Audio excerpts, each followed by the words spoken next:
Il existe des prisons que l'on ne voit pas, des murs qui ne sont ni de béton ni de fer, mais qui enferment l'âme plus profondément que n'importe quelle cellule matérielle. La cage spirituelle est l'une d'elles.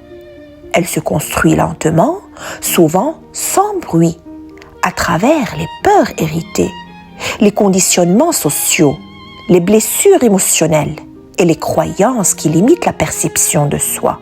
Pour une femme, cette cage prend parfois la forme d'attente imposée.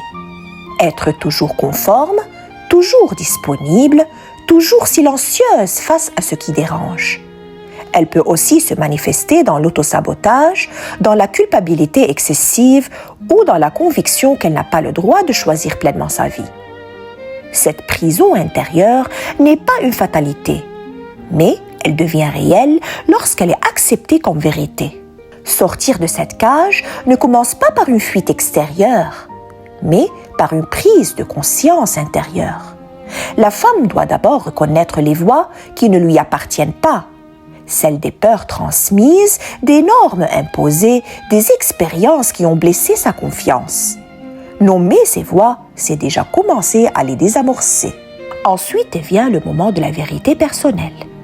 Une femme qui veut se libérer doit apprendre à se poser des questions essentielles. Qu'est-ce que je ressens vraiment? Qu'est-ce que je veux réellement, au-delà de ce qu'on attend de moi? Qu'est-ce que je tolère encore, alors que cela m'éteint intérieurement? Ces questions ne sont pas faciles, car elles ouvrent la porte à des transformations profondes. La sortie de la cage spirituelle passe aussi par la reconstruction de l'estime de soi. Non pas une estime basée sur le regard des autres, mais une reconnaissance intérieure de sa propre valeur. Cela implique de guérir les blessures anciennes, de refuser les relations qui diminuent et de poser des limites claires sans culpabilité. Il y a également un travail de réappropriation de la voix.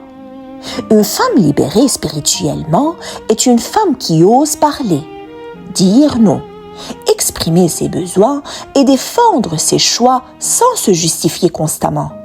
La parole devient alors un acte de liberté. Mais la libération n'est pas un événement unique, c'est un chemin.